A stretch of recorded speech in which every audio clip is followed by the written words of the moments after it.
Dear students, the main aim of this lecture is to prepare you for the forthcoming semester examinations.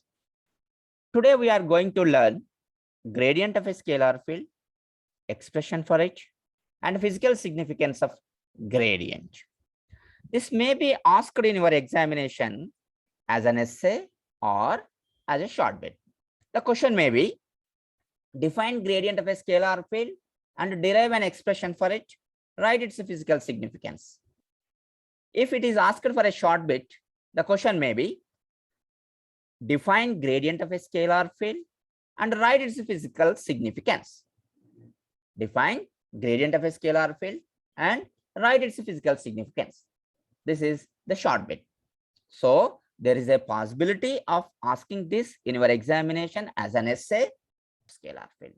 Before going to a derivation, we should know the statement of a gradient of a scalar field.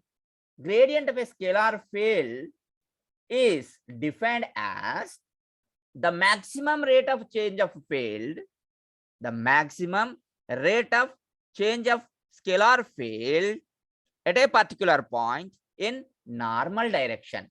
That is known as gradient of scalar field. Mathematical statement of gradient of a scalar field as we have a scalar function, say for example phi, and we are taking the del operator. Del operator is a vector quantity. It's a differentiator. So we are operating del operator on this scalar function. We are operating del operator on this scalar function. We'll get gradient of scalar field. So mathematical statement gives you that applying del operator on scalar function, on scalar field, you will get gradient of scalar field. So this is del operator operated on a scalar field, that is written as gradient of phi, that is also known as the del phi, that is equals to dou phi by dou n into n cap, that is your vector field. So here we are operating del operator on a scalar field, you are getting a vector field. So gradient of a scalar field is a vector field. So the maximum rate of change of a field at a particular point in normal direction gives you gradient of a scalar field. So operating del operator on a scalar field resulting as gradient. And the gradient of a scalar field gives you the maximum rate of change of the field at a point in normal direction. So here I am taking a level surface which is represented by, which is specified by a scalar function phi. A scalar function phi. This is a level surface. You know already on level surface, all the points are having the constant value. So here this phi is a scalar function which specifies this level surface. Here this scalar field is changing in a normal direction. Here this is perpendicular direction. It is specified with unit normal vector n cap. Now the maximum rate of change of a field in perpendicular direction, that is known as your gradient. Therefore gradient of phi, that is written here as del phi, that is equals to dou phi by dou n into n cap. Here dou phi by dou n is the rate of change of a field. There is no vectorial quantity in that expression. Dou phi by dou n is just rate only, rate of change of your field. When you are putting here n cap, that is multiplying with n cap is a unit normal vector here, then it will become a vector quantity. So gradient of a scalar field is a vector quantity. Now we are going to derive expression for it. Here we are taking two level surfaces. Already we know what are level surfaces. A surface on which all the points are having the constant values. Here I am taking S1 level surface. It is specified with the value S, and S2 level surface, it is specified with the value S plus ds. And these two level surfaces are very close to each other, and the perpendicular distance between these two level surfaces is given as dn. So we have taken two level surfaces, S1, which is specified with the scalar value S, S2, which is specified with the scalar value S plus ds, and these two level surfaces are very close to each other, and the distance between two level surfaces is dn. Now, I'm taking 2 points on these two level surfaces. One is A, which is on S1, and the one is B, which is on S2. And I'm taking a point origin O outside these two level surfaces here, and I'm writing the position vectors to these A and B. For example, I'm drawing a position vector from O to A. This position vector of OA is R bar. And here the scalar field is varying along, say for example, A to B. This is specified with a vector quantity, that is dr bar. Now I can write the position vector of OB, that is OA plus AB. Here OA is, here OB, that is equals to OA plus AB. OA is already a position vector of point A, that is R bar, and AB bar, that is represented by dr bar. Therefore, the position vector of OB bar, that is here R plus dr. So A and B, these 2 points are specified with the position vectors or radius vectors, that is R bar and R plus dr bar. So here we have taken two level surfaces. One is S1 and the one is S2. S1 is specified with the value S, a scalar value S, and S2 is specified with the scalar value S plus ds, and these two are very close to each other. The distance between these two level surfaces is dn. Now, here from point A to B, we have already drawn a vector that is specified by dr bar, and the least distance between these two level surfaces is AC, and the value is dn. You have already seen that dn in the diagram. So the direction of AC is along n cap direction, that is in the normal direction to the level surface. N cap is here, n cap is unit normal vector. So the length of the AC is dn. Now the rate of change of your field, the rate of change of a scalar field at point A in the direction AC is written as dou S by dou n. So the rate of change of the scalar field in AC direction, that is in n cap direction, that is dou S by dou n. Here we have written the rate of change of your scalar field along AC direction as dou S by dou n.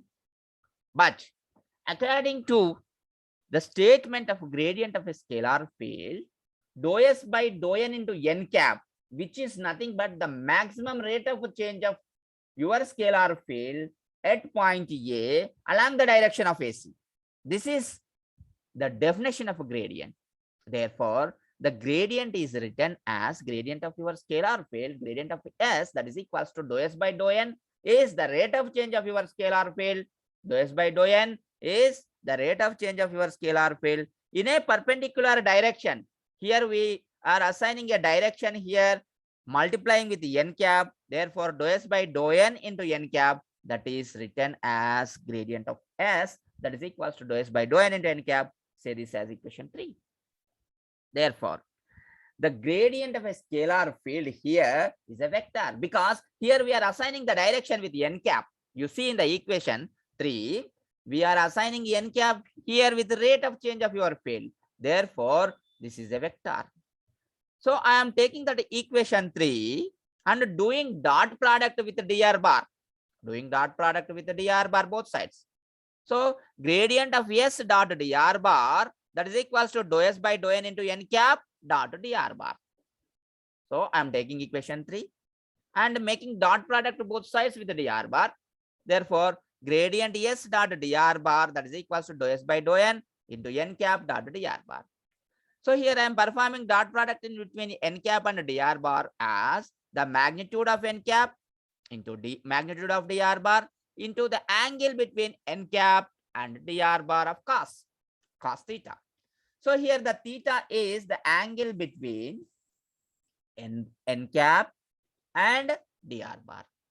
So from the figure, I can write cos theta as AC by AB. You see here from the triangle ABC, if you construct cos theta equals to adjacent side by hypotenuse. Adjacent side here is AC and hypotenuse is AB. Therefore, the adjacent side value is the distance between two level surfaces, that is AC, that is dn, divided by dr, that is your AB, that is hypotenuse here.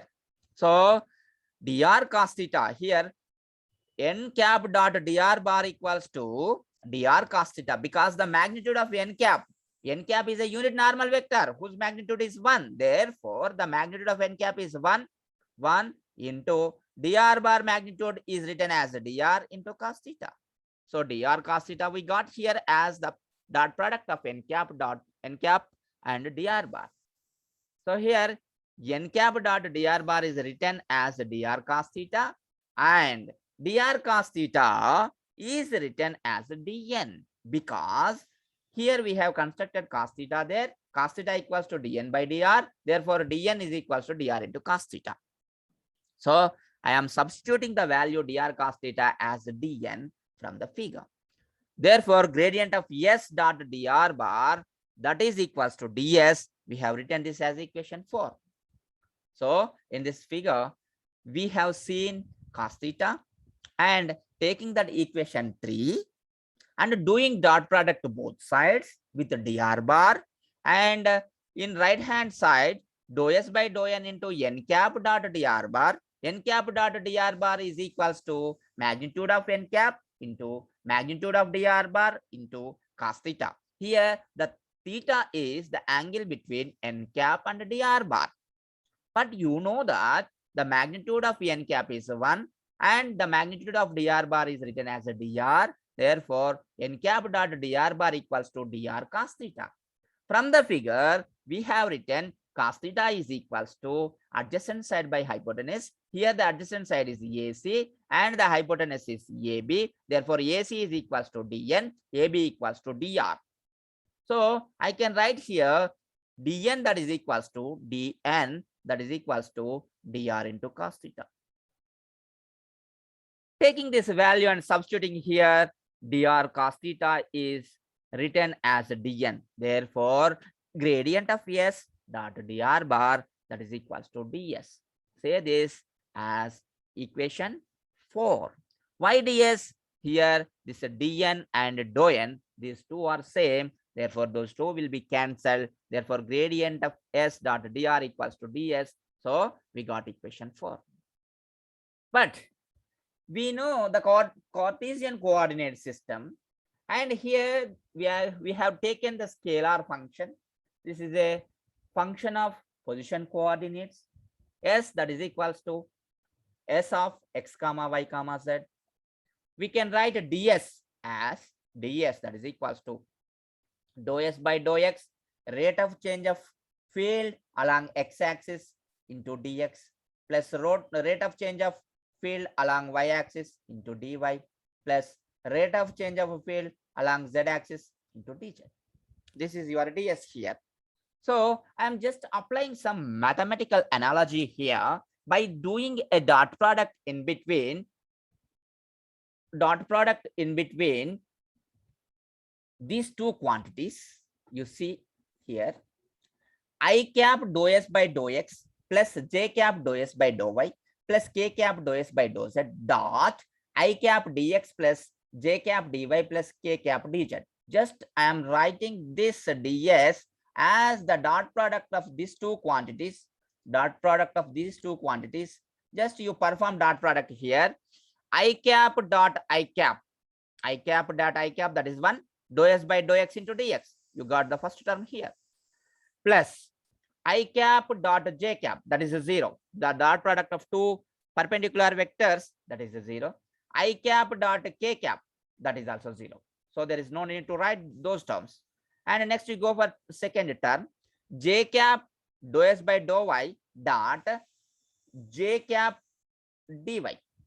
So j cap dot j cap, that is 1, dou s by dou y into dy, that you got the second term. And if you take this third term, k cap into dou s by dou z dot k cap into dz, then you'll get the third term. Therefore, this ds may be written as I cap dou s by dou x plus j cap dou s by dou y plus k cap dou s by dou z dot I cap dx plus j cap dy plus k cap dz. Just here I am doing dot product of these two. Therefore, I got a ds. So you know that I cap dou s by dou x, I cap dou s by dou x plus j cap dou s by dou y plus k cap dou s by dou z. I cap dou s by dou x plus j cap dou s by dou y plus k cap dou s by dou z is nothing but del s, del bar s, del bar s dot. Here we have taken position vector r bar, that is equals to xi cap plus yj cap plus zk cap. So dr bar is written as dxi cap plus dyj cap plus dzk cap. So r bar is your position vector, that is xi cap plus yj cap plus zk cap. Dr bar, that is equals to dxi cap plus dyj cap plus dzk cap. Therefore, I am substituting this as dr bar. I cap dx plus j cap dy plus k cap dz as dr bar. Therefore, ds is written as del bar s dot dr bar. Say this as equation 5. Say this as equation 5. Now, let us go for equation 4. In previous slide, gradient of s dot dr bar, that is equals to ds from equation 4. And here we are also got ds value as del bar s dot dr bar. This is equation 5. Equating equation 5 and 4, gradient of s, that is equals to del bar s, that is equals to I cap dou s by dou x plus j cap dou s by dou y plus k cap dou s by dou z. This is the expression for gradient, mathematical expression for gradient. So gradient of s, that is equals to del bar s, that is equals to I cap dou s by dou x plus j cap dou s by dou y plus k cap dou s by dou z. But the statement of gradient is the maximum rate of change of your scalar field along perpendicular direction at a particular point. That is the statement or definition of your gradient. This is the mathematical expression for gradient. So gradient of s, that is equals to del bar s, that is equals to I cap dou by dou x plus j cap dou by dou y plus k cap dou by dou z of s. So the physical significance of gradient. Actually, what we have done, just we are taking del operator and operating del operator on a scalar field that gives you gradient. So here the physical significance of gradient is when you are operating a del operator on a scalar field, we get vector field, and gradient of a scalar field gives you the maximum rate of change of a field at a particular point. That is the statement of your gradient. That is the physical significance of your gradient. So gradient is the maximum rate of change of the field at a particular point in normal direction. So next physical significance, the vector fields which can be obtained by the gradient of scalar fields are known as the lamellar fields. Vector fields which can be obtained by the gradient of scalar fields, those fields are known as the lamellar fields. Examples of these lamellar fields are electric field intensity, gravitational field intensity, etc. Gradient of gravitational potential gives gravitational field intensity. And in lamellar fields, the line integral over a closed curve is always 0. In lamellar fields, the line integral over a closed curve is always 0. Gradient is independent of coordinate system. This is very important. Gradient is independent of coordinate system. So gradient is invariant. So these are all the physical significances of gradient. So physical significance of gradient. Let us see what is physical significance of gradient. Physical significance of gradient A. The maximum rate of change of a field at a particular point in normal direction. Vector fields obtained by gradient of a scalar field. Such a type of vector fields are known as lamellar fields. In lamellar fields, the line integral over a closed curve is always 0. This leads to conservative nature. Gradient is independent of coordinate system, so gradient is invariant. That's all right now. In next revision class, we'll meet you. Thank you.